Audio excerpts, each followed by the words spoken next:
I just realized that I didn't hit the go live button on the YouTube stream. So we've been going out over the air for the last minute and a half or so. But Jesse, continue. I'm glad that I saw it before we went any further and people started looking, in the YouTube chat going, what is going on here?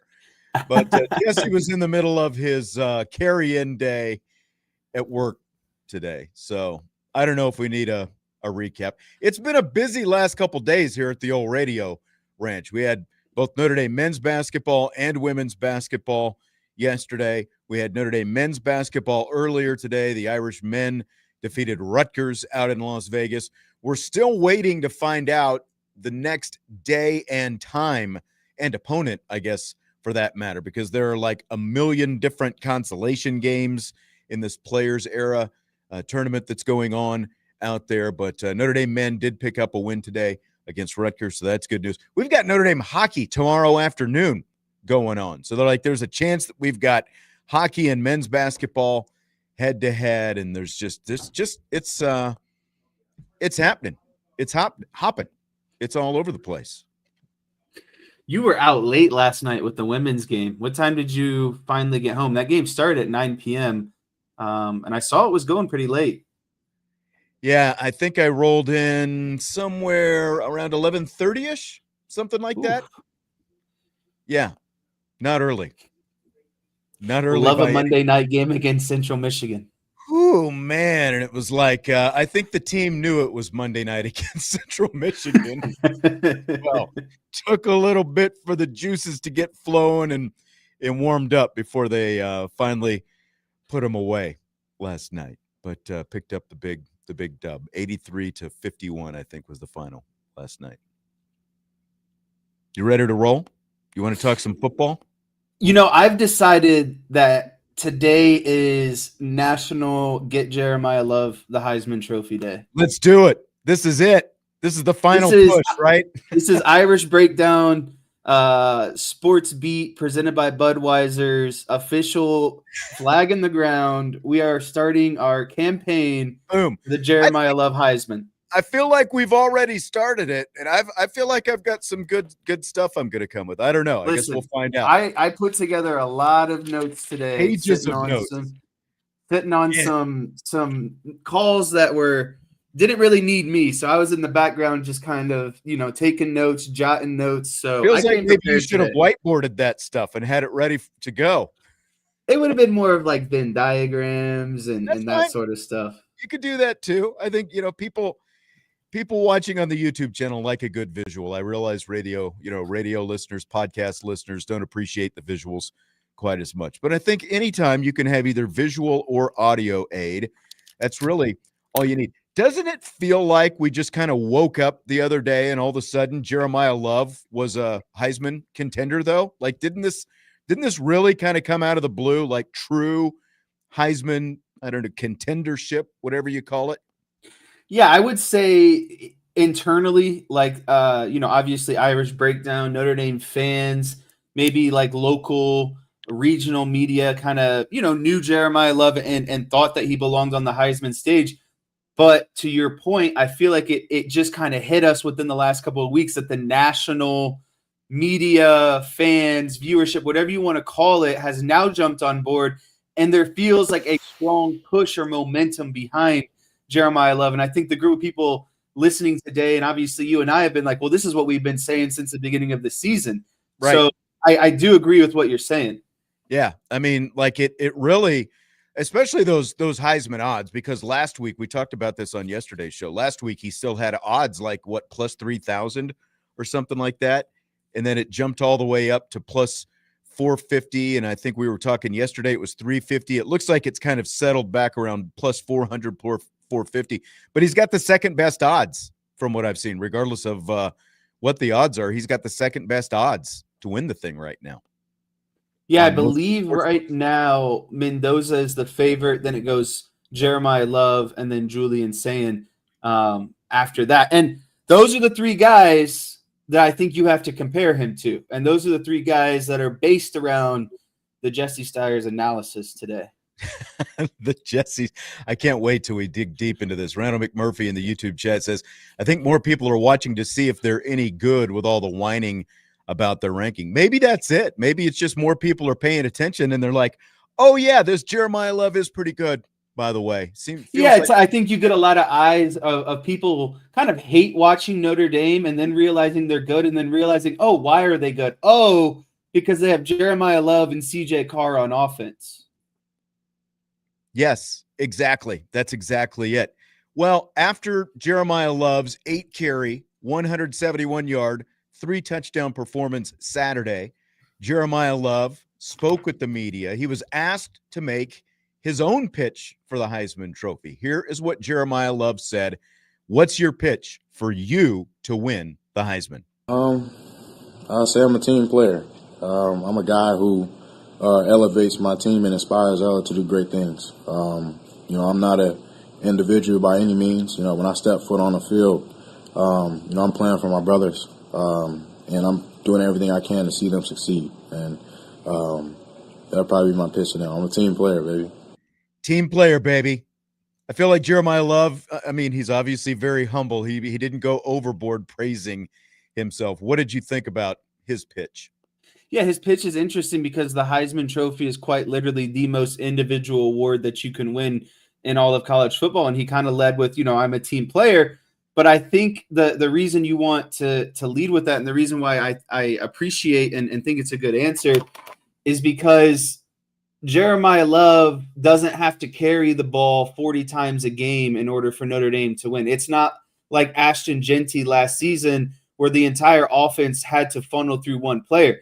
Jeremiyah Love does his part when called upon. If he needs to run the ball, if he needs to catch the ball out of the backfield, depending on matchup, he's going to step up and do his job. And he's also going to, give Jadarian Price, not give Jadarian Price, but allow Jadarian Price to work off of his game, just like he works off of Jadarian Price's game to also get his touches. So the entire offense doesn't have to roll through Jeremiyah Love. He does his job when called upon. I think that's what he was trying to say when he said, I'm a team player. Yeah, I mean, he's a team player, and like they'll take what they give him as much as possible. I think that has been, kind of a recurring theme in this whole thing. And when you look at the balance of the quarterback and the running back, and look, like you talk about Ashton Jeanty, and I've seen some Boise State fans kind of shouting down Jeremiyah Love. It's like, well, our guy had all these stats last year and he didn't win it. Well, look, man, Hunter, it turned out, was a generational guy. Like, how are you going to deny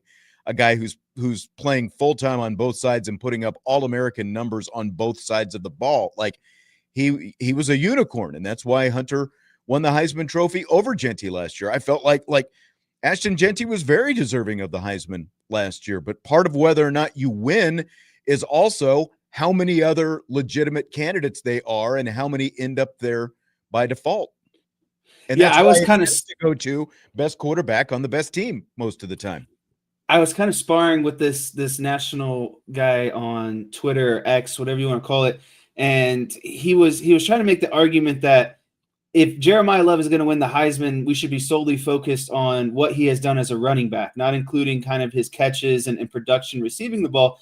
And I was just like, it's just the most absurd thing because no one cares produce all production. Whether you're running the ball, whether you're catching the ball.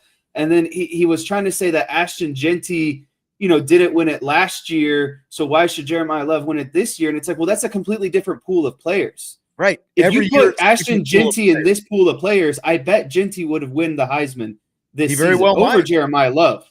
Especially if Boise State was as good as what Boise State was last year with him. Like if Boise State has the record they have this year. And that's the other side of this. It's not like Jeremiyah Love is just playing for a dog team. He's playing for a team that is in the hunt to be in the playoff and should be in the playoff. And, after going to the national championship game last year, for goodness sake. Right. And so it's just, you have to focus on the pool of players this season, I guess is what I'm getting at. And you have to figure out how to, when you're comparing, it's hard. And I think that's why you give it to a quarterback a lot of recent is it's hard to compare quarterback numbers to running back numbers because they're just simply different positions. So how are you evaluating production in a quarterback versus a production in a running back? That's a tough thing to do.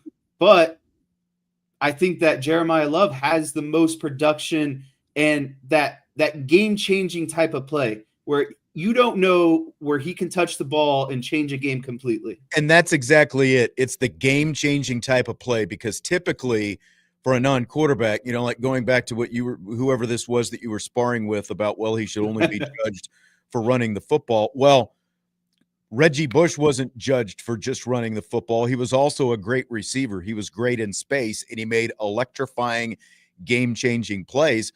And this is what I said all along, all summer, as we were talking about whether or not Love could end up being some kind of Heisman candidate, like to what degree could he become a legitimate candidate, is that he needed these highlight type plays. And look what he did last week, with the 2 long touchdown runs. Look what he did the week before against Pittsburgh with the long touchdown run. Look what he did against Boston College with the 90-yard touchdown run. He's the only guy in the nation with 2 90-plus yard touchdown runs this season. But like the other thing is like Charles Woodson and Desmond Howard, just to name a couple guys off the top of my head who are non-quarterbacks and obviously non-running backs as well. And Tim Brown, you can throw Tim Brown into the same category. All 3 of those guys didn't win the Heisman just because of the one position they played. Woodson was obviously primarily a defensive player, but he was also a punt returner, kick returner. Like that was part of his game. Same with Desmond Howard. Same with Tim Brown. The return game was part of their game. And that actually hurts Jeremiyah Love. Like it's great for Jadarian Price because that's one of Jadarian Price's key contributions to this team. And deservedly so. Jadarian Price was named a finalist for, I think it's the Jet Award that goes to the best return man. He's up for that. But it kind of works against Jeremiyah Love. Like if Jeremiyah Love was also back there returning kicks and he had the opportunity to do that, I would bet that he would have also have returned at least one for a touchdown at some point this season. And, like to add to that highlight reel, he needed highlight reel type stuff to make him a contender. And that's what he's starting to get. He is stacking up highlight after highlight, and he's just becoming too hard to deny at this point.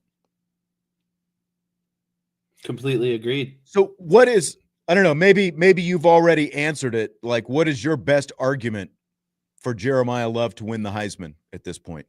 Yeah, I think I might have spoke there a little prematurely when I said, smoked it. My biggest argument is what we were just talking about, the big playability. The no one else in football can take the ball from the 2-yard line and house it 98 yards out, like he did against IU in a playoff game last year, like he did against Boston College this season, like he did against Pitt on his first touch of the game, like he did against Syracuse on his first touch of the game, and then against Navy when you think you have him down and he finds a way to stay up and then he houses it after that for 50 or 60 yards. No one else in college football, and I've seen this comparison, and hopefully this doesn't make people mad, he's the most Reggie Bush player I've seen probably since Reggie Bush, where you just don't know if he catches the ball or if he's running the ball. He shakes one defender and he's off. And the other thing I heard, and I can't remember if I was listening to Gruden, because Gruden went to the Pitt and Notre Dame game and then did like a recap show afterwards. Once he's gone, his straight line speed, you're not catching him. No one's catching him. You're not catching him. Yeah.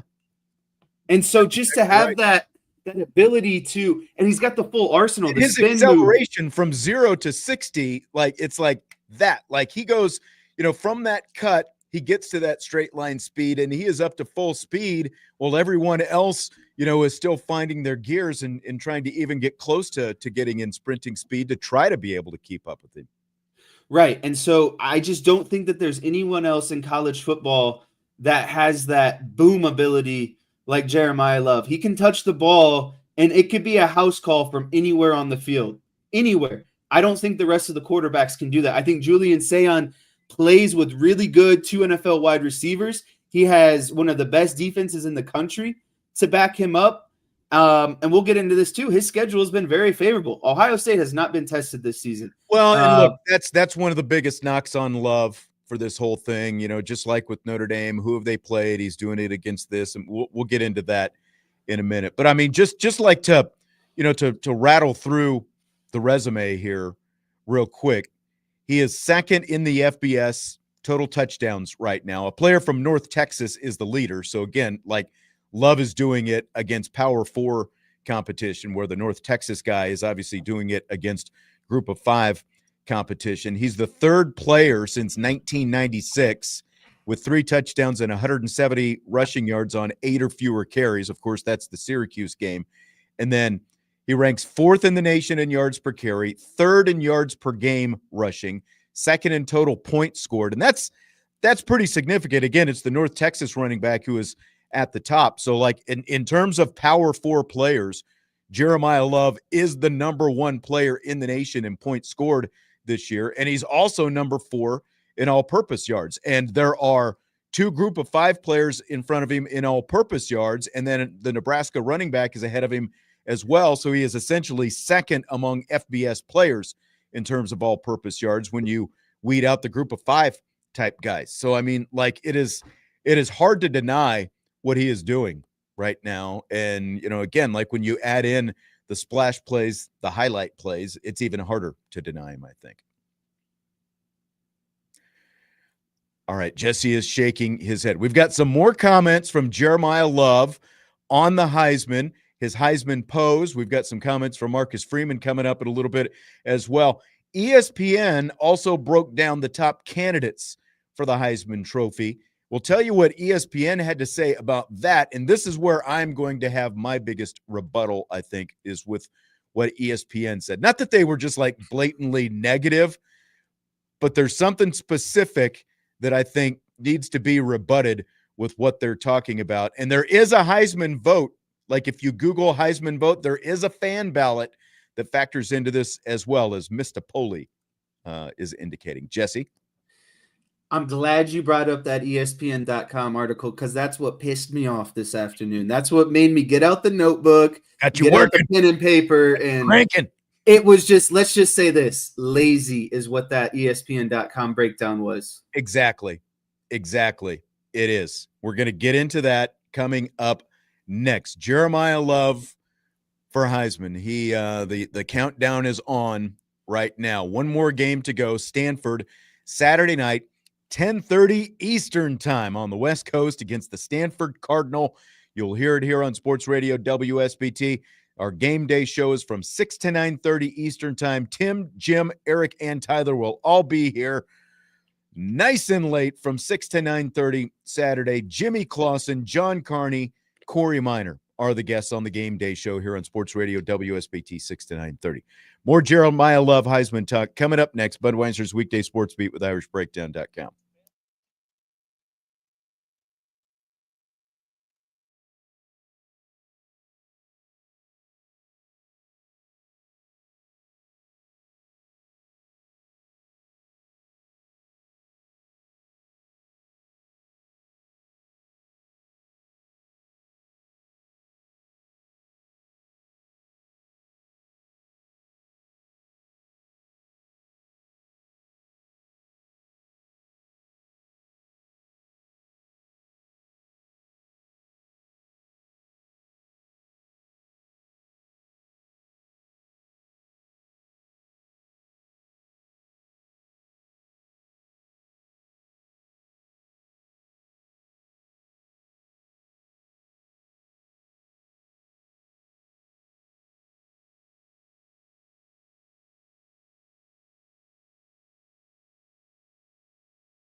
We continue Budweiser's Weekday Sportsbeat with IrishBreakdown.com with Jesse Stiers, Sean Stiers. If you're watching on the YouTube, I put up the link for the website for the Heisman fan vote in there. It's an easy website to remember. It's HeismanFanVote.com, but I put up the link in the YouTube chat if you want to go there and vote for Jeremiyah Love because it does factor in. So we've been talking about Jeremiyah Love's Heisman candidacy, and ESPN broke down the top candidates for the Heisman. So they had little write-ups for each of them. Here's what ESPN.com said about Jeremiyah Love, part of what they said.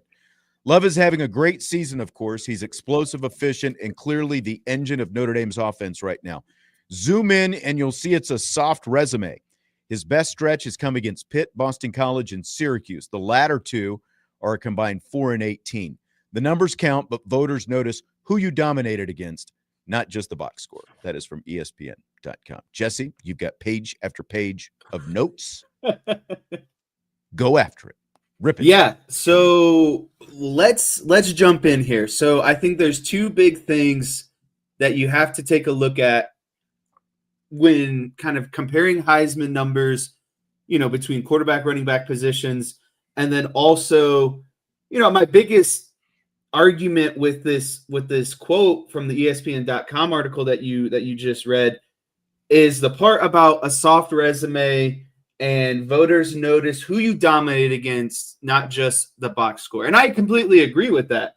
Not the soft resume part, but the voters notice who you dominated against. So the soft resume, like the one thing we can all agree upon when looking at these three candidates is they all dominated against the bad teams. Well, I mean, Notre Dame didn't play Old Dominion, Kennesaw State, Indiana State. Yeah. So you're beating me to my punch here. Sorry. Didn't mean to steal your thunder. Go ahead. So, that's the first thing is, let's look at overall schedule and let's look at who you went up against in your toughest matchups. And so I looked at the three toughest matchups from Ohio State, Indiana, and Notre Dame and how the respective players did in those matchups, right? Let's look at the schedule of Ohio State to start. Your record of their opponents is 62-59, and that includes 7-4 Grambling and 7-4 Ohio from the MAC. Ohio State has played 5 bowl-eligible teams. Now let's move over to IU.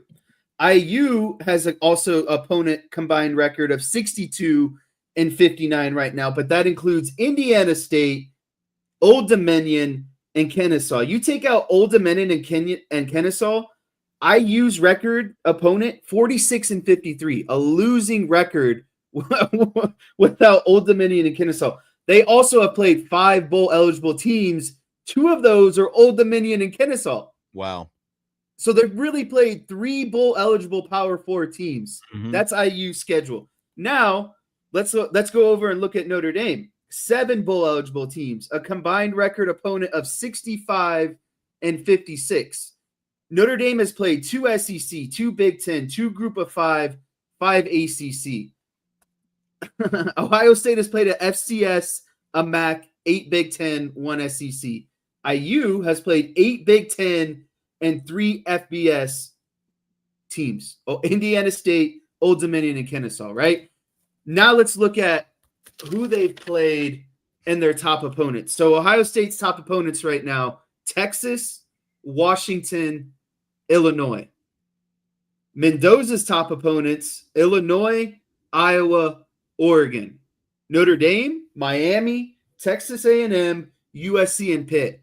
Which four in that group, I would say you probably don't want to play Notre Dame's cluster there. Well, yeah, and that's, there's everyone's got the cliche, who does Notre Dame play? But, when you look at strength of schedule and strength of record, their schedule obviously stacks up against anybody in the country. Right, and so Julian Sayon versus Texas, 126 yards and 1 touchdown. Against Washington, 208 yards, 2 touchdowns. Against Illinois, 166 yards, 2 touchdowns. Really not great numbers. Now let's look at Mendoza versus Illinois, 267 yards, 5 touchdowns. They routed Illinois that day. Versus Iowa, 233 yards, 2 touchdowns, 1 interception. Against Oregon, 215 yards, 1 touchdown, 1 interception, right? Like those are pretty solid numbers. Love against Texas A&M, 147 combined yards, 2 touchdowns. Versus USC, 265 yards, 1 touchdown. Versus Pitt. You're still on mute.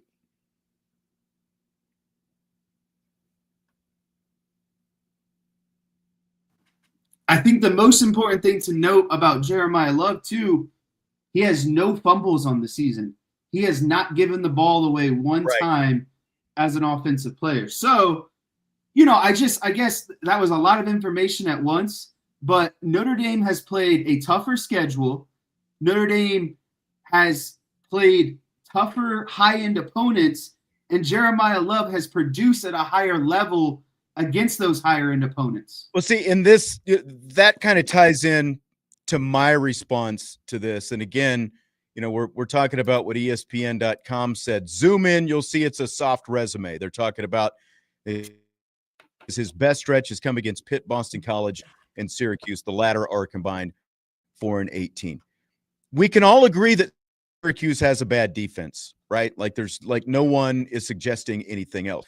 But it's not just that Jeremiyah Love had 171 yards, 3 touchdowns, and 8 carries, 21.3 yards per carry against Syracuse.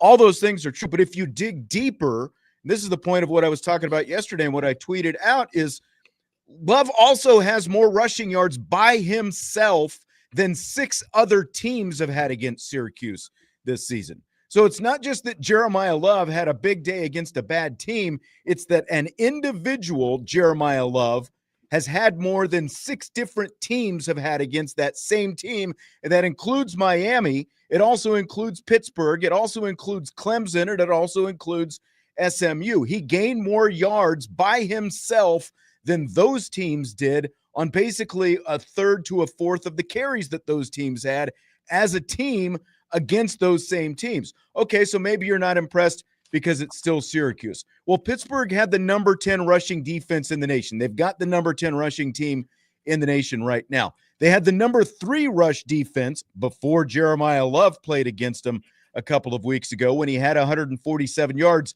against them and he averaged 6.4 yards per carry. They were giving up less than 90 yards per game on the ground prior to facing Jeremiyah Love. And Love picked up more than half of that on his touchdown run that went 56 yards alone. And then he finishes with 147 yards against what was then the number 3 rushing team in the nation that day, 147 yards on 23 carries. Even more than that, Jeremiyah Love had more net rushing yards against Pittsburgh than Louisville, Boston College, Stanford, and Syracuse combined. Jeremiyah Love, 147 yards against Pittsburgh.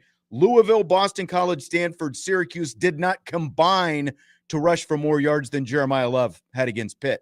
And we're trying to knock the schedule, again, because Notre Dame dismantled Pitt, and so we're going to try to knock Pitt and say that they're not great. Here's another one, though, because, again, USC, okay, not known to have a great run defense, right? Jeremiyah Love, obviously, 224 yards. Oh, by the way, a Notre Dame Stadium record 228 yards and average 9.5 carries, just his rushing yards against USC. You know how many other teams had 200 rushing yards against USC this season? Zero. That's right. Jeremiyah Love, the next best was 188 yards by Nebraska. Jeremiyah Love had 228 by himself. The next best team against USC this year, Nebraska, 188 yards. The next best yards per carry after Love had 9.4 per carry against USC, Iowa, 5.5 yards per carry. So again, it's not just that Jeremiyah Love is putting up these big numbers against whatever level of competition you think he is or isn't playing, but he's still the outlier on just about everyone's schedule this season because he is putting up more yards by himself on fewer carries than teams are putting up against the competition that he's playing. I get it. like whatever Miami fans happen to be listening, we all know Love didn't have a great game against Miami. But as Vince pointed out yesterday, even Derrick Henry, who won the Heisman Trophy 10 years ago, he didn't shred everybody that he played. Everyone has an off game or two. But Jeremiyah Love has picked up steam as the season has gone on. Yeah, and I mean, that Miami game is such an outlier because the offense just had no idea what they were going to be. There were so many new pieces. Obviously, CJ Carr playing against a really good defense to start the season. And ever since then, Jeremiyah Love has not missed a beat. And I think the most important thing you have to emphasize when talking about Jeremiyah Love is just the efficiency numbers, because what he does with his limited amount of touches is just not comparable to anyone else. Like, they have a legit running back too, and Jeremiyah Love is still in my opinion, the favorite to win the Heisman. Like, imagine if he absorbed all of Jadarian Price's production as well. Yeah, and like the only game that he didn't average at least 4.1 yards per carry was the Miami game in week 1. Now, again, look, I know it requires nuance for, like how Miami wants to look at that game and, say that, he didn't do anything against him. I mean, the truth is the truth. He didn't do anything against him. But he also, like, Notre Dame basically quit running the ball in the second half. Remember how we were talking about how Jadarian Price and the fumble and he never saw the ball again? And, like, CJ Carr ended up with more carries than Jeremiyah Love or Jadarian Price in that game. It was, I think if they had it to do all over again, it would be a lot different looking game plan, don't you? Oh, yeah. Completely different game plan. But that's the whole point, is they just didn't have an identity game 1 with how that, that offense needed to mesh together with a lot of new pieces. Again, a lot of new, not a lot of, but new offensive linemen, new quarterback, new wide receivers. There was a lot that needed to come together game 1, snap 1 against a good Miami team. So Marcus Freeman was asked yesterday about Love's impact, even when he doesn't have the ball in his hands. And here's what Marcus Freeman had to say about that.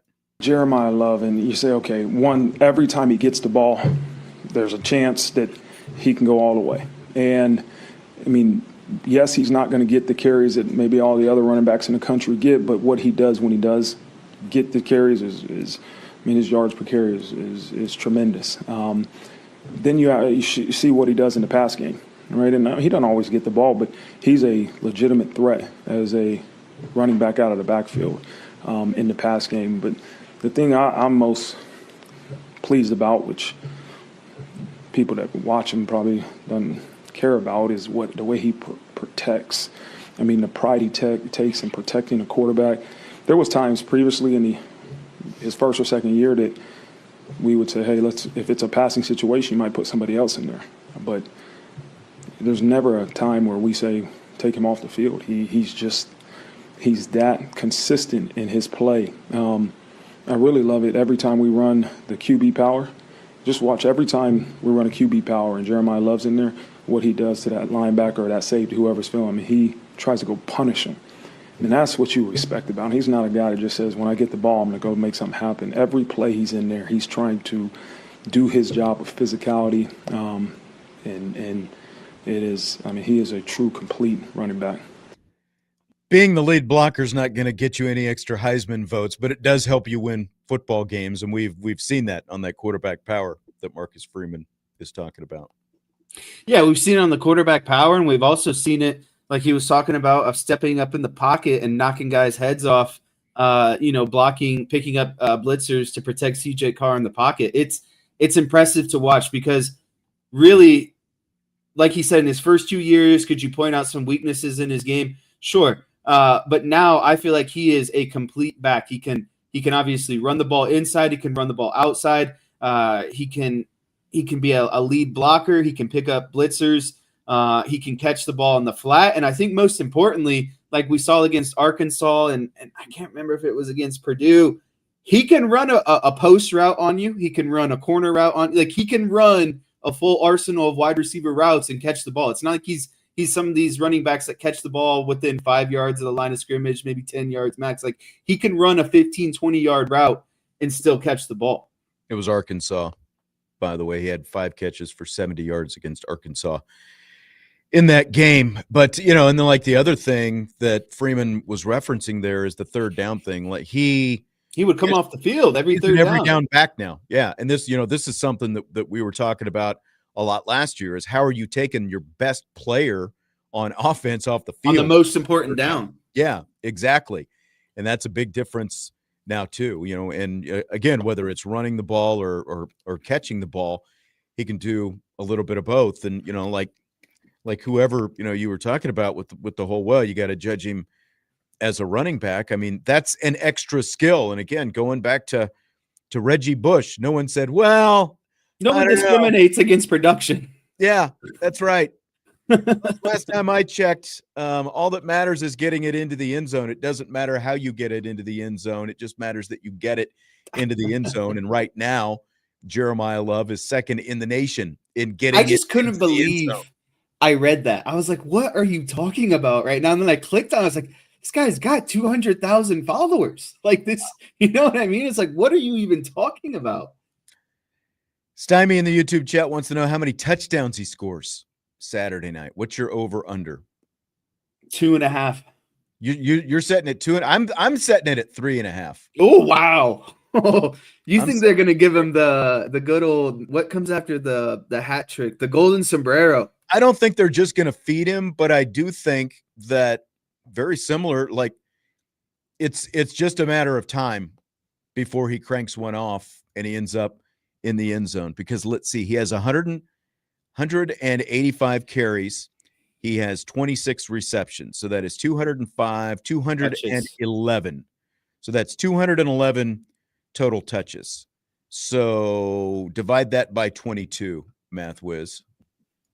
You're looking at 10. Every 10 times he touches the ball? 9.6. I thought it was a little bit lower than that. But in any case, that is still like odds are if he touches the ball 20 times, he's going to score at least twice. And I think that the tear that he's on right now, that I'm setting it at 3.5. That would be my over under.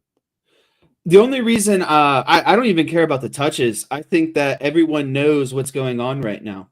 And you see another, and again, I think Notre Dame needs to obviously take this, one game, one play at a time.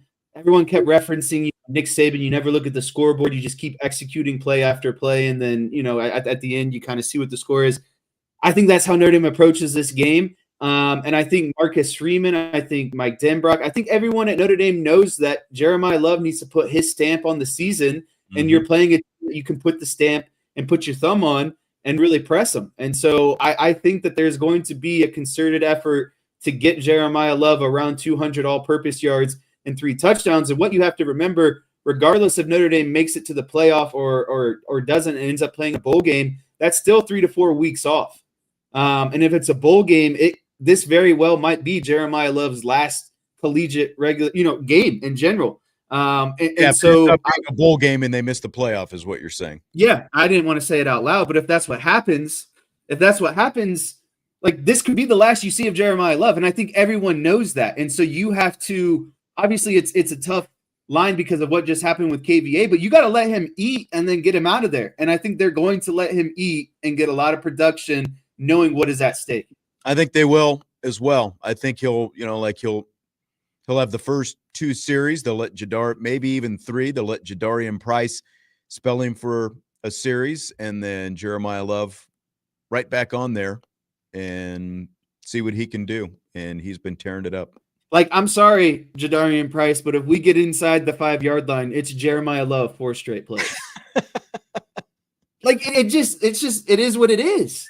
I mean, it should be anyway. They could be a little bit more creative with how those 3 plays come. But yeah. All right, we'll take a timeout. We'll finish up the hour with a couple more comments from Jeremiyah Love. And then we've got rapid fire in hour number 2, some playoff talk, some Miami talk, and some other juicy things coming up in rapid fire in the 6 o'clock hour of the show. Budweiser's Weekday Sports Beat with IrishBreakdown.com.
winding down the first hour of Budweiser's Weekday Sportsbeat with IrishBreakdown.com, along with Jesse Stiers.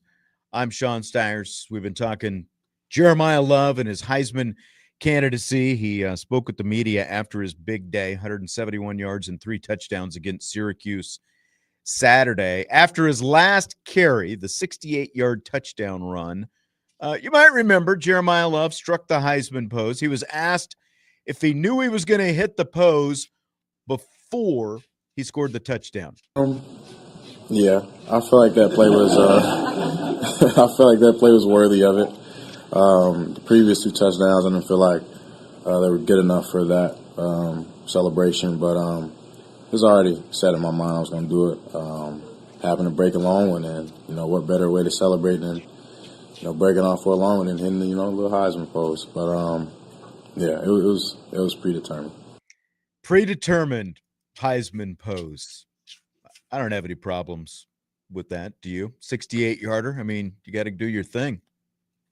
No, 0 complaints for this one. It's, a dog's got to do what a dog's got to do. I appreciate that it was so premeditated that he was like, you know what, that run wasn't worthy of the Heisman stamp. I want to do it on something that I feel or deem worthy. So I really liked that aspect of it. If it was on his mind, he knew he wanted to make a big play. He made some big plays, and he's like, you know what? Let me make an even bigger play, and then I'll hit the Heisman. Do you feel like, as we stand right now, December 13th is when they give out the Heisman Trophy? So we've got about 2.5 weeks before they award the Heisman. Last week, the regular season is this weekend. Obviously, Jeremiyah Love's game, 10:30 Eastern time on ESPN at Stanford.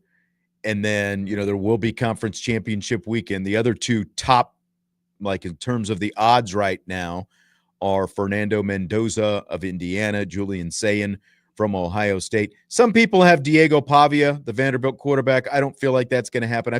Honestly, I think Vanderbilt's going to lose to Tennessee this weekend, and I think that's going to take care of, like any last-ditch hopes that Diego Pavia has, unless, he really pulls a rabbit out of his hat. But do you feel like Jeremiyah Love legitimately has a chance right now, or is it still a bit of an uphill climb? Like just getting to New York City is going to be the win for him. I feel like the uphill climb is complete.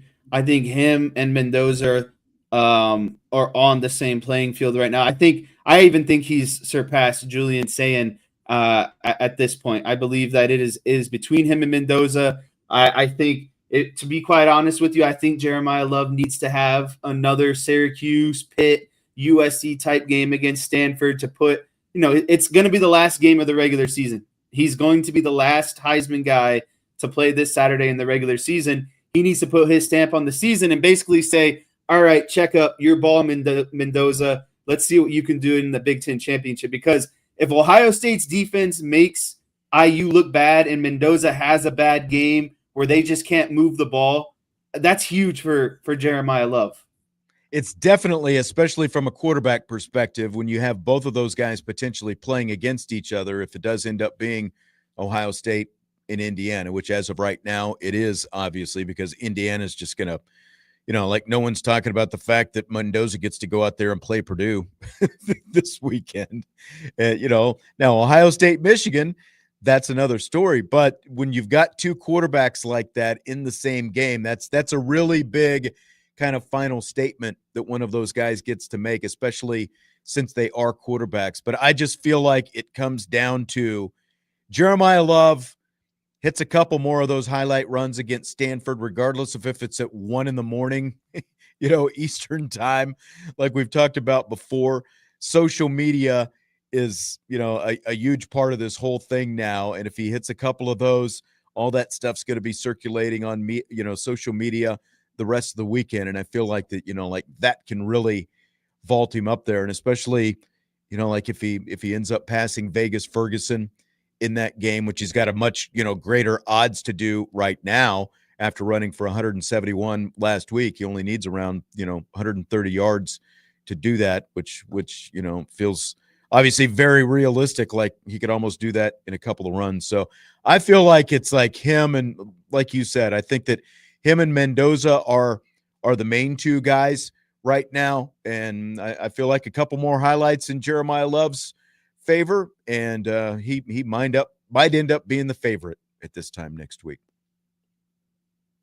I completely agree, and I just it's so exciting, but also a little disappointing because it felt like it took a lot of people a good amount of time to catch on. But I would call his breakout game USC in terms of when everyone else, I think, started to look and say, oh, there is Jeremiyah Love. And it's even crazier when you think preseason, because I think preseason he was north of like plus 10,000 odds to win the Heisman. I know. And I mean, there were points during this season, not that long ago, maybe within the last month, that CJ Carr still had better odds to win the Heisman than Jeremiyah Love. But look at where we are right now. You know, I feel like Jeremiyah Love this year, CJ Carr next year. That'd be a nice little 1-2 back to back. But we'll see what Jeremiyah Love can do as the Irish head out to Stanford, Palo Alto, 10:30 this Saturday night. You'll hear it here on Sports Radio WSBT. And again, the WSBT Game Day show from 6 to 9:30. I think that might be the latest Game Day show that we've had before. So 6 to 9:30 this Saturday night here on Sports Radio WSBT, as well as the Sports Radio WSBT YouTube channel. And you can always go to either the Irish Breakdown or WSBT YouTube channels, and you can watch this show if you'd like, and do it that way. And you can also participate in the live chat. Tomorrow is mailbag day, so if you want to get those questions in, you can get those questions in via that YouTube chat. After a timeout, we come back with rapid fire. We've got college football playoff talk. We've got Miami talk. We've got kicker talk coming up that we didn't get to yesterday. That's coming up. Hour 2, rapid fire, Budweiser's Weekday Sports Beat with IrishBreakdown.com.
Hour 2 of the show. If you're just tuning in, glad to have you with us here tonight. Sean Stiers, Jesse Stiers, Budweiser's Weekday Sportsbeat. It is Hour 2, and that can mean only one thing.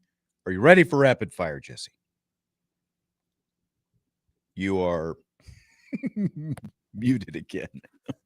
I cannot wait for rapid fire. I always get so scared that, I'm going to be unmuted during break and people are going to hear me, doing whatever. So I double mute myself and oftentimes forget to unmute one of them. But It I happens. felt like we staked our claim with the Jeremiyah Love Heisman talk. Now we switch gears and we get into some rapid fire. We have a lot of other things to talk about in rapid fire. That's right. Starting with this, scale of 1 to 10, what's your confidence Notre Dame's going to move up to number 8 in this week's college football playoff rankings? 0 out of 10.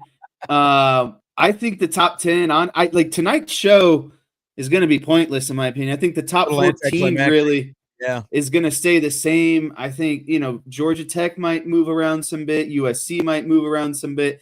The only thing I can see happening in the top 10 change-wise is maybe Oregon jumps Ole Miss. Right. I think that is the only potential movement. There are people talking about, well, Texas Tech needs to move up and all this different stuff. I don't think that is probably going to happen. But I think you're right. I like in terms of the top 10, that's probably the only movement. I think it's going to be fairly chalk compared to last week. The biggest question is going to be, like, where does Alabama go, for example? Are they going to stay right behind Notre Dame? Could they perhaps vault Notre Dame? Does BYU stay there? Utah, does Miami creep up on Notre Dame? Do they gain a spot after sitting back there at number 13 last week? I think that's the biggest question. I completely agree. I think that, there's at least some people holding out a hope that Notre Dame could move up after, that complete dismantling of Syracuse last week. But I just don't think that for the committee, there's quite enough juice in there. So my confidence is like you. It is a 0. I think that they are going to stay right there at number 9. Robin thinks Miami is going to pass up Utah. What do you think? Do you think Miami moves up one more spot? It feels Utah like played that sloppy game against Kansas State in which they probably should have lost. Barely won. Yeah. But I don't know. I don't think the committee is into, well, you barely beat a team, so we're going to move someone above you. I don't think that that's not good waters to be treading in my opinion. I think that opens a can that can really hurt you down the road. Yeah, it's interesting. We're going to talk about Miami here in just a minute. Go ahead. I think most importantly, though, as a Notre Dame fan, what's going to happen is Pitt is now going to re-enter the top 25. Good point. Really good point. They should come back in this week, and that definitely helps Notre Dame, and it's also significant because you've got Miami and Pitt playing this weekend, and it's supposed to snow in Pittsburgh, and, of course, they're playing that game in Pittsburgh, so that makes things doubly interesting. But that could also – obviously, if Miami wins that game, that's a little bit extra juice for Miami as well. Agreed. So Andre just put up a question in the YouTube chat, but he gave me a question the other day on Twitter, and he says, how would you rank these teams for the college football playoff? What criteria would you use to distinguish all of these really good teams? And I know it's a very hard question because no one really has a definite answer to it. So if you were on the committee, how are you ranking these teams, Jess? Yeah, I think this is a really tough question. I will answer this because I would give you my top 10 or my top 12, I guess. But I think that obviously I think I like what they do in terms of tiers. I think you have to put teams in tiers, and then you have to evaluate those same teams in those tiers. So, for example, my first tier would be the undefeated teams: Texas A&M, Indiana, and Ohio State. And I would rank those teams 1 through 3. I would have Ohio State 1, Texas A&M 2, and Indiana 3.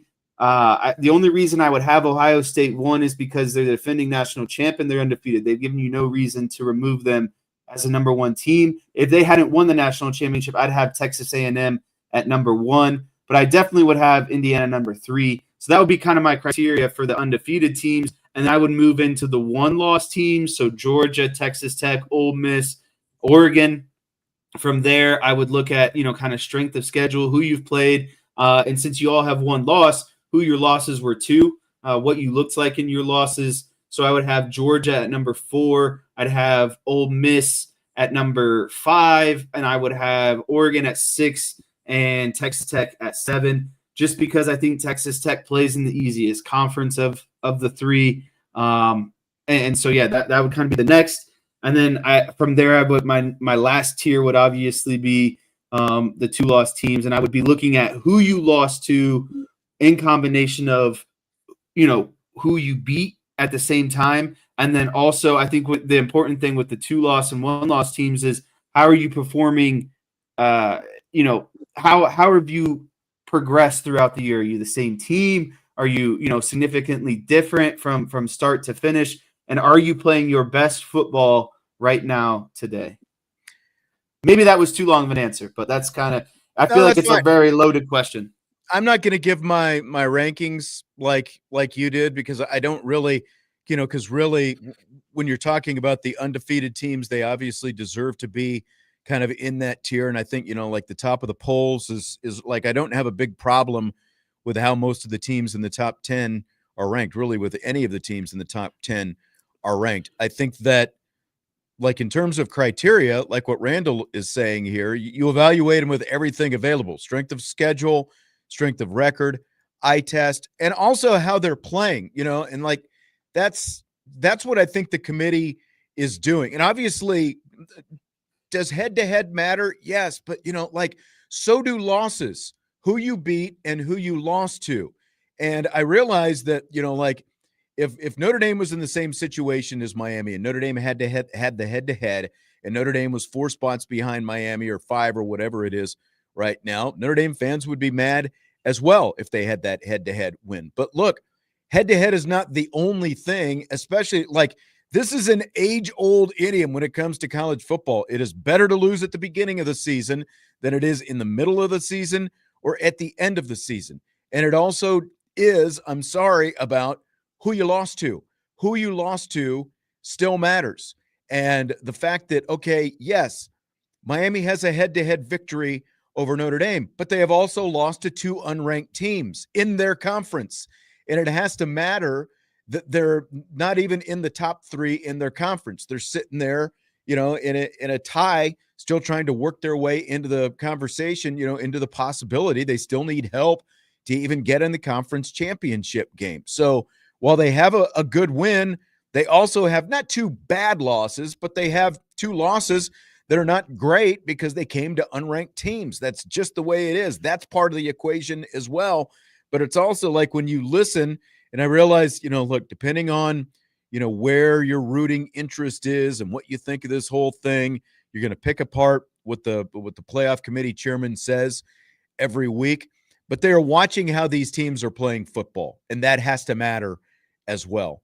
Like how you were playing right now, the way you were going about it. Are you just squeaking by? Because look, Miami, their final score last week says 34-17 over Virginia Tech. Well, Miami threw a touchdown pass with 20 seconds to go in that game to make what was a 10-point game look a little bit more lopsided against Virginia Tech. So, okay, they won. That's still all that matters, but how you were playing matters as well. And Notre Dame right now, in all phases, and as the committee keeps pointing out, they are a completely different team. And we all know, as people who follow Notre Dame is a completely different kind of team right now. How they are playing defense right now, they are not just getting by, they are thriving, and they now have a championship level defense. So you do have to trust your eyes, and you also have to see how they're playing in addition to all this other data, strength of schedule, strength of record, all these different things. These are all different factors and how you were judged. It's not just one or two things. You don't just get to cherry pick what means the most. So I think you have to use the whole body of work and all the different data points that are available to you. And I feel like that's what the committee is doing every week. Yeah, I do feel like they're doing that. But of course, it's so easy for us to say because we're getting, as Notre Dame fans, the outcome that's desirable, right? And so if the roles were reversed and we were on Miami's side, I'm sure we would feel a bit upset. But I think you have to, as best as possible, kind of step out and look at it from everyone is focusing in on this micro. Oh, you played Miami and Notre Dame head to head beginning of the season. Okay, that's a micro look. First game of the season, brand new quarterback, brand new defense on the road. You have a fifth-year quarterback, a lot of experience along the defensive line. Now let's fast forward to the end of the season. If they played on a neutral field, who would be the favorite right now? I would almost guarantee that it would be Notre Dame. And I think naturally you could say Notre Dame would probably be favorites against all except really Ohio State, in my opinion. I think they would be toss-ups with IU, Texas A&M, Georgia. It would just basically, again, be like, a toss-up. The spread would be within 1.5, 2.5 points. So I think maybe Ohio State is the only team that would be the betting favorite if Notre Dame played on a neutral field. And that should show you how good of a team right now Notre Dame is. Their question marks were at quarterback and defense to begin the season. Those question marks are now exclamation points. CJ Carr is one of the best quarterbacks, and this defense has really turned itself around. I'm not willing to say they're one of the best because I want to see them play against high-end competition again before we make that comparison. But the way they're playing defense right now, because look, they lead the nation in turnovers. They lead the nation in pressures on the quarterback. They have, a top corner in the country. They have one of the best safeties in the country. It's just across the defense, they have just continued to rise. It's not theoretical. There are stats out there showing it. Yes, exactly. And like Pitt's offense was not a bad offense, but Notre Dame shredded them. Notre Dame's defense shredded them. They were a ranked team. All those things are taken into account. And then that same Pittsburgh team turned around last week while Notre Dame was busy scoring 70 points, 21 of it obviously combined between the defense and special teams. While Notre Dame was doing that, Pittsburgh went out on the road and beat the team that was in first place in the ACC. So I think that matters as well as this committee. Like Notre Dame beat Pitt handily. Pitt turns around and beats the first place team in the ACC, and meanwhile Miami's in fifth place in the ACC. Right. Yes, exactly. Pittsburgh beat them handily. So go ahead.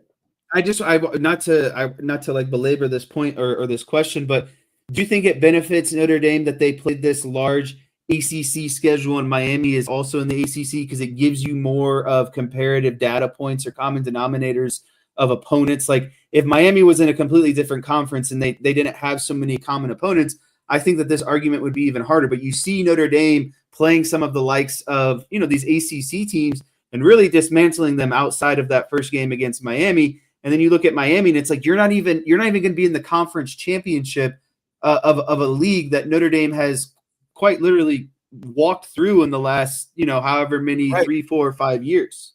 Yes. And you lost 2 games in your own conference. It's not like they lost to an SEC team. They lost to 2 teams in their own conference that were below them in the standings and in the national rankings. That has to count for something. That has to matter. And the committee is obviously saying that it does. Let me ask you this, though. Scale of 1 to 10. How much would you like to see a rematch of Notre Dame and Miami in the first round of the playoffs as opposed to any other first-round opponent? This is tough.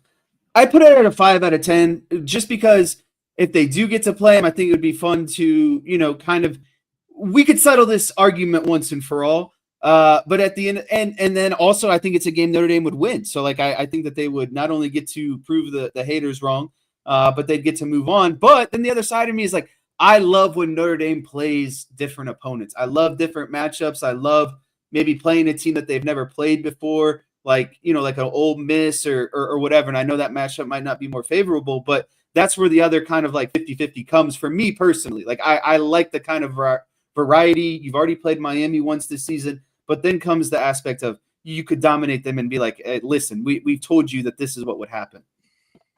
This is an 8 for me because I didn't know I could be annoyed by anyone as much as Miami fans annoy me right now. And it is just a constant barrage. Like, you could tell a Miami fan, hey, I'm going to the grocery store, and they'd say, what? Notre Dame? What?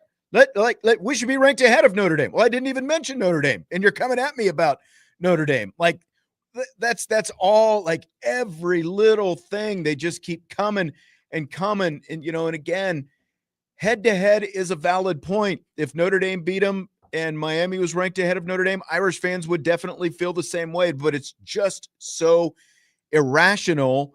Like the whole, it is, Josh, it has become insufferable. Like, everything is just blown up, and that's all these Miami fans, and like, they're coming at Notre Dame, and Notre Dame fans, it's the college football playoff committee that you should be going after. Like, but like, anytime I get on Twitter, like, the whole thing just becomes this big Miami conversation. And again, you can't say anything without Miami fans coming at you. And it's just Kevin Clark. You know who Kevin Clark is? He, on does a lot of, he's on ESPN now, does a lot of NFL content. He used to be with The Ringer, very knowledgeable NFL guy, hosts, different NFL shows.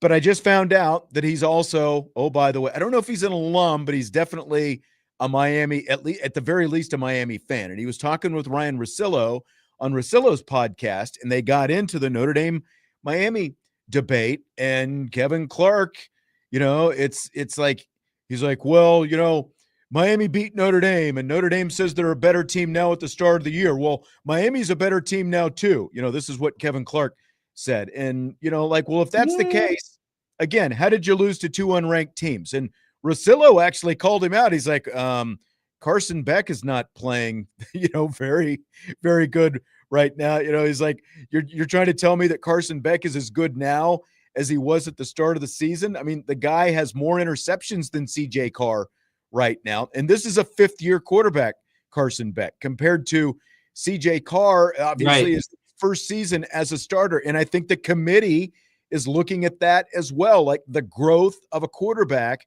who was making his first career start on the road against Miami, which we've talked about. It's like Beck, he's got a little bit better completion percentage. But again, it's just on. And it's like, like the whole, everything with Miami is like, we would kill Notre Dame. We would kill them again.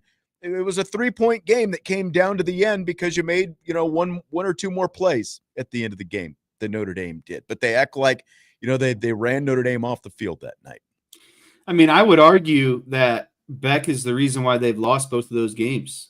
He had a lot of late turnovers in both of those games. 6 of his 9 interceptions are in those 2 losses. He had a 4-interception game. Correct. And one of the interceptions came in the overtime period against one of those teams. So it's just like CJ Carr has not made a play where it has lost Notre Dame the game. Right. Beck has played horrible in those losses and is not, you can't say he's the root of it because, it's a team game and blah, blah, blah. But like, he turned the ball over when it mattered most. And that's what I was getting at.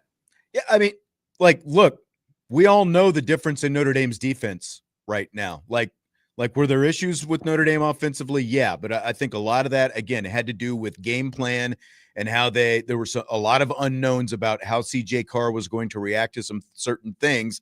And they fed him like the high RPO diet.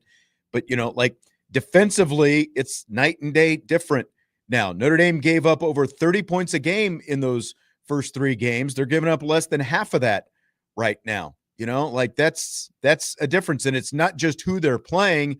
It's the style they're playing with, again, as we all know. But again, I think the committee is seeing a lot of those things. Miami fans are completely blind to that because it's all about their blind Notre Dame rage. And they're like, oh, well, we shouldn't go play at Notre Dame next year, if this is the kind of treatment we're going to get. Well, conveniently forgetting about the fact that they bailed on last year's game that was supposed to be at Notre Dame so they could play Florida A&M at home. And again, I've said this before, if that game that Miami canceled last year that was supposed to be here at Notre Dame, if that game would have been scheduled to be played at Miami, there's no way they're canceling that because they would have stood to take in all that gate and everything else. But because it was at Notre Dame, they found a way to wiggle out of them, and the ACC allowed it to happen. So don't tell me about, oh, you don't need Notre Dame and everything else. Like get real. But they don't want to see real. They just want to see their side of the thing. I think it would be absolutely poetic if Pat Narduzzi can without a doubt seal Notre Dame's fate into the playoffs because of how much he despises them. But that would be delightful, wouldn't it? If because he wants to win that game, but the double-edged sword of it, if you win that game, it helps Notre Dame. It's almost 100% locked that Notre Dame goes into the playoff no matter right. what. But you also get to go to the ACC and can win yourself into the playoff as well. So I mean, it's not what he's thinking about, but it's just so funny to me. A guy that despises and always has Notre Dame on the tongue can quite literally seal their fate right into the playoffs. Yeah. But again, this is all why I wouldn't mind seeing a rematch. You're right. It's like in college football, you just don't see rematches very often. And a lot of people think it's boring. But in this case, just with all the back and forth that's going on, I would honestly It'd just be blockbuster. Oh, I know. I would love to see him play again. Just settle it out there on the field once and for all. And we'll find out who's the better team 3 months later.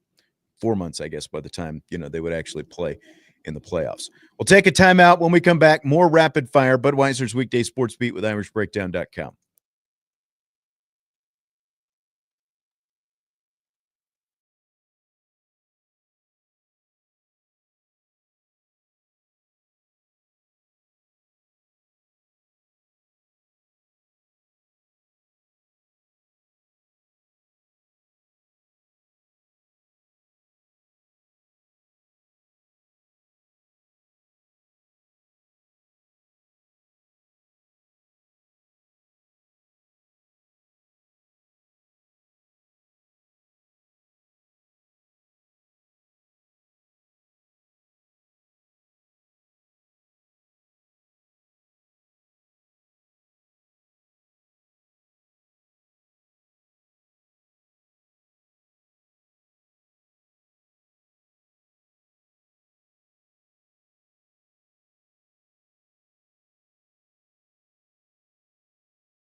We continue Budweiser's Weekday Sportsbeat with IrishBreakdown.com and Rapid Fire. In the 6 o'clock hour of the show, along with Jesse Stiers. I'm Sean Stiers. More college football playoff talk. If you're going to be on the road in the first round, would you rather be the 9 seed or the 10 seed, Jesse? Oh, I'm 100% going with the 10 seed because the 9 seed means you face Ohio State in the. While we don't know a lot about Ohio State yet, I mean, we know they're a good football team, but Michigan and the Big Ten Championship will tell us a lot about Ohio State, in my opinion. But I would rather play. I think in the first round of the team Notre Dame could play, I think they could beat anyone. To be quite honest with you, so I'm looking at second round. I would rather play an Indiana or maybe a Texas A&M again before I would want to play Ohio State. That's at least my rationale. I completely agree. I would rather be in that 10-7 game than the 8-9 game. You know, for one thing, the 8-9 game means that, you know, theoretically you're a little bit closer. I think if you're Notre Dame, okay, you're the 10 seed versus the 7 seed. It's not that far off. And I'm like you, I would rather, like, people are saying, okay, give me OSU. Well, I want to win the national championship. And When's the last time Notre Dame beat Ohio State? Right. Like, yeah, you'd like to beat Ohio State, but wouldn't you rather do it in the national championship game than in the second round? You know, like, I don't think that Ohio State is completely invincible, but as of right now, they're the number 1 seed. And I would rather, like, if Indiana is going to be the 2 seed, you know, again, I think Indiana's good. I think they're better than last year. But, you know, like when you, like, probably in the trenches is where they're best, and at the quarterback position, they're best. Like, Ohio State still has a heck of a lot of skill talent on that field because they do every year, and they've got a pretty good quarterback as well. I would rather take my chances with Indiana in the second round than I would with Ohio State in the second round. So I'd rather be the 10 seed. A couple people in the chat are saying, wouldn't you want to get to Ohio State early because they'd be coming off, you know, time off, the chemistry, the timing wouldn't be back. If you play them later, obviously they'd be on a little bit of a roll, you know, a little bit. I see that side of it. But I'm like you. But I think most people are also still looking at the fact that the teams with the buys lost last year. And that was, like, I think that's probably skewing. Like, can you say that the time off had some effect?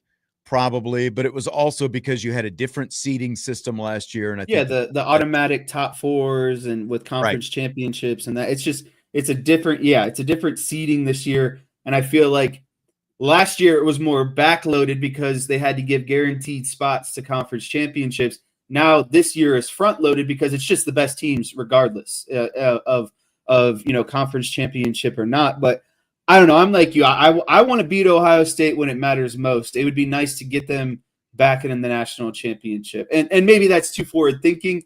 But again, I would rather play a lesser team in the second round than Ohio State. Right. Personally. So Indy forever says you beat them, then you get the rest of their seeding, which will be easiest. Well, you still have to beat them. There's no guarantee you're going to beat them. And, you know, again, they're all going to be tough games because these are playoff teams that are undefeated right now and ranked in the top 4. But I would still rather take my chances with Indiana in the second round than Ohio State. When's the last big game that Indiana has won from the coaching staff and the players on down? Compare that to Ohio State. International championship last year. The head coach got the monkey off their back. You can argue, you know, like defensively that they're even better this year with Matt Patricia running the show. I would, you know, and like a guy with Super Bowl experience, I would still rather take my chances with Indiana or even a rematch of Texas A&M in the second round than I would with Ohio State in the second round. Like, that's where I am. So I'd rather be in that 10-7 game than the 8-9. But everyone's got their own perspectives, obviously. All right, so kicking has become more stable over the last several weeks. And I asked Marcus Freeman yesterday about Noah Burnett's injury. Last week, special teams coordinator Marty Biaggi said that Burnett could get back in the mix if he is healthy. So what I asked Freeman yesterday, how similar is Noah Burnett's injury to the one that Mitch Jeter had last year, and how does he want to handle this kicking situation going forward if Burnett is healthy? And here's his response. It's a different injury. They're both growing hip, lower leg, muscle tears, strains, but it wasn't the same as Mitch's. But that's something we just kind of talked about. Postseason, we got to figure out what's going on. Because the volume, even talking to him, the volume, what we asked him to do here isn't as much as maybe what they've done previously. But we look at all soft tissue injuries and say there's got to be a cause and effect. What's the issue and how do we fix it? And so with Noah, as soon as he gets healthy, which it could be this week, it's to be determined based off today and tomorrow. Once he gets healthy, let's let him kick and let Eric kick, and we'll make a decision by the end of the week on who's doing what, or who's doing all on Saturday. But Noah's got to get healthy first before we can even come to that decision. So a chance that we could see Noah Burnett. What do you think about all this, Jesse? Yeah, I think there's a lot of – it's funny because there's a lot of layers to just a question about kickers. And I don't think that's what we anticipated, that there would be probably the most depth on this week after, dominating Syracuse and now looking forward to Stanford. But the first thing is Marcus Freeman acknowledged the cause and effect aspects, which I think is very valuable. He sees a common denominator, or maybe a little bit of a pattern that is forming. And so to kind of tackle that head on and say, this is something we're going to discuss. Maybe we're going to look at different volume, workload, how we're going about it. I respect that, because you can't have these things continue to go on. And then I think the next important aspect is if Noah Burnett can go, what that looks like. Because I think what it should look like is Noah Burnett would handle all of your kickoff, and kickoff duties. But I think you would still want to roll with Schmidt as your actual field goal kicker, because you need to establish some momentum. And I know he has go the other way around, because they started the season where Schmidt was doing the kickoffs and Burnett was handling all the place kicking. So you would flip it around, because Schmidt has been in there for the last few weeks now. It's just the most consistent that they've got going on right now. If you throw Burnett back in there, and then potentially it's he's now doing this in high leverage playoff games when he's been out the last 2-3 months. I don't think that could bode well for confidence and momentum, right? I think Schmidt has the most confidence and momentum, and it's not like Burnett was just lights out when he was healthy. That's the other aspect of this thing. The whole entire field goal kicking operation has been shaky this year. But as of recent, Schmidt has been the most consistent. I know he hasn't had to really kick true field goals. It's just been extra points and that sort of stuff. But I think mentally the most confidence Schmidt would have the most right now. And the reason why I would allow Burnett to kind of do some of those kickoff duties is it takes the strain off of Schmidt elsewhere. He could solely focus on being the field goal kicker. See, I think I'd do it the other way around, though, because Schmidt still has the bigger leg. And I think that with the injury, and he's consistent kicking the ball into the end zone. So with the injury that Burnett has, I don't know if I want him, just rearing back and trying to get it into the end zone. I think it's probably a bigger question mark, whether he can get a touchback with the leg injury that he's got. And Schmidt, the biggest thing with him has always been the consistency. So I don't know. What stinks is you're going into the last game of the regular season. A field goal shouldn't matter either way in a game like this at Stanford, but you would almost kind of like to have a field goal situation just so you can run one of these guys out there and see what he can do, in any kind of pressure situation, because Freeman has said before that the issues that we've seen in the games that have come up have not been issues in practice. So I think I would flip it the other way around. If Burnett is healthy, he's supposed to be the more accurate one. So I think that I would keep Schmidt on kickoff duties, and I would want Burnett handling the place kicking. At least we agree upon that they would be split. that one of them could take some of Yeah. the workload away from the other one. It's so hard because I just wish they had a consistent field goal kicker at this I point in know. this season.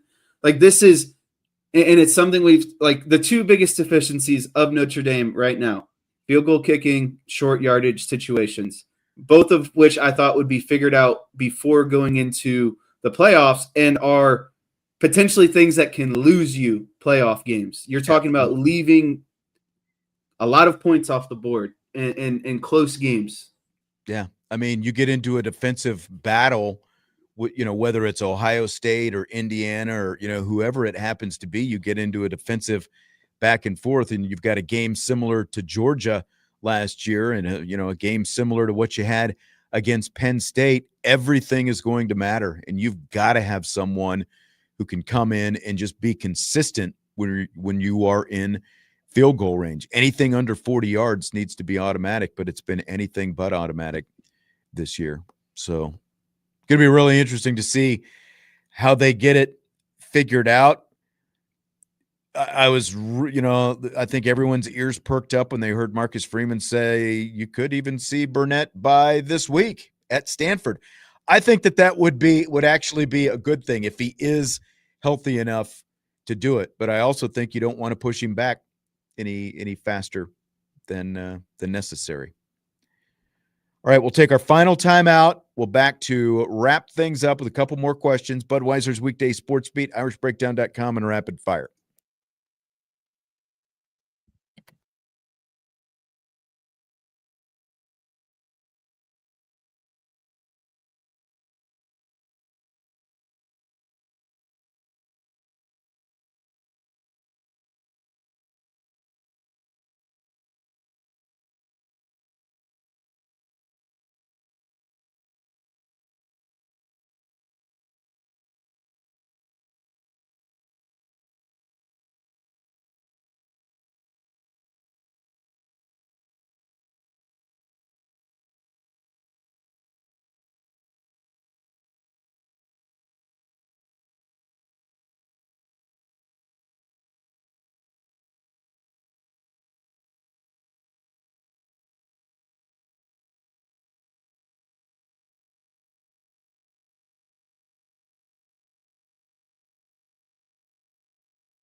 We're winding down Budweiser's Weekday Sports Beat with IrishBreakdown.com, along with Jesse Stiers, Sean Stiers. A couple rapid-fire questions left here tonight. Chip Kelly going from UCLA head coach to national championship winning offensive coordinator at Ohio State to fired NFL offensive coordinator by the Las Vegas Raiders in less than 2 years is blank. It is the unfortunate life cycle of an offensive coordinator. You know, like you do really well. And what's that mean when you do really well? It means other bad teams want you, right? Like you go from the best in college and that gets you an upgrade to the NFL. And in the NFL, likely if an offensive coordinator position is open, it's because that team is doing bad, right? They're not producing enough. So you got to come in and fix all their issues. You got to, deal with the pieces that you're dealt. Geno Smith at quarterback. You get to draft Ashton Genty. You got 2 tight ends and Mayer and Brock Bowers. You got real no wide receiver help because, again, you're the Raiders and you're a bad team. Mm-hmm. And you're expected to fix all the issues. So, again, it's just that unexpected life cycle of being a position coach in the college and NFL. Like you do really well. You get the promotion.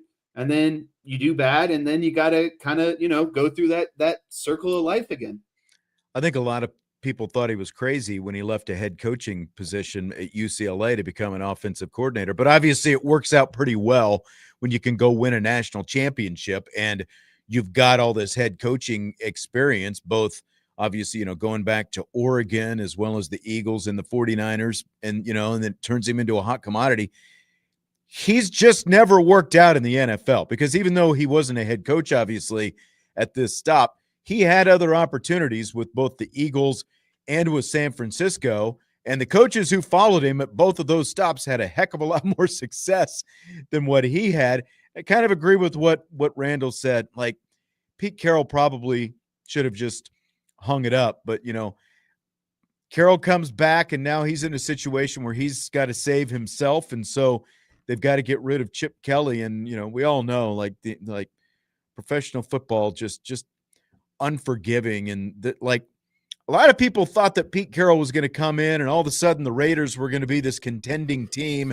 We said all along, like, okay, who's he got at quarterback? Because when they hired him, he didn't even have Geno Smith, and I thought that he'd at least be a little bit better with Geno because they had some success together back in Seattle. The one good thing for Chip Kelly, though, is from what I understand, it sounds like he's got a heck of a safety net because he's guaranteed something like $20 million because this is only year one of his contract. So I think if I'm Chip Kelly, I might just say, look, let's ride off into the sunset. Maybe I go be a TV analyst or something, go work in the media. Why do you need it at this point with the kind of money that he's got? Yeah, I mean, at the very least, I think he has. It is now very clear, hopefully to him, that college is his calling and not the professionals. The record viewership for an NFL regular season game is a little more than 42 million for Cowboys Giants 3 years ago. What's your prediction for how many viewers are going to tune in for Cowboys Chiefs on Thanksgiving Day? 42.1 million. No, I think it's going to be. I think it's going to set a new record because you're talking about Dallas Cowboys. They got a little bit of momentum. It's Thanksgiving Day, so and it's the 4:30 slot, so everyone's going to be rolling after sitting on the couch slot after eating their big meal. It's that in between where you don't have to worry about the nightcap and maybe doing something with the family or the 1 o'clock slate where that a lot of times Thanksgiving meal is coming out. It's in that perfect slot where I think everyone will be watching. Then you throw in it's the Cowboys. You throw in it's the Chiefs who have made the Super Bowl however many years in a row. They obviously have a strong fan base right now as well. So I think because they're playing the Chiefs and they have the prime slot, it's a recipe for a new record. I think John has the answer. I think it's going to be north of 50 million. I think that this is going to be a new record because, again, Thanksgiving Day, especially in that 4:30 slot, like that is the number. After the Super Bowl, that is typically the second most watched NFL game of the season. And the Cowboys have always been a ratings draw, obviously, and the Chiefs, because of their recent success and the fact that they've got Patrick Mahomes, and then you throw in the Swift factor and everything else, like the Chiefs and the Chiefs might be above the Cowboys in terms of overall TV ratings right now. And you put the two of them together on top of the fact that it's Thanksgiving Day in that prime 4:30 slot. I think it is going to get a massive number. I think more than 50 million people are going to watch, and it's going to be a new record for a regular season NFL game for sure. Let me ask you this, and I know we're getting ready to close up here. 30 seconds, quick. Are you bought back in as a Dallas fan? Every After that Eagles, I'm out, they pull me right back in. I am in. Like, how can I not be after they beat the Eagles Sunday? I probably got a false sense of security going into Thanksgiving Day. The fact that I feel good. I'm just setting myself up for disaster. All right, I will see you. Speaking of which, we will be watching that game together. Look forward to that. A lot of great stuff as always from the YouTube, and we'll be back tomorrow. We'll talk to you then. Budweiser's Weekday Sports Beat with IrishBreakdown.com.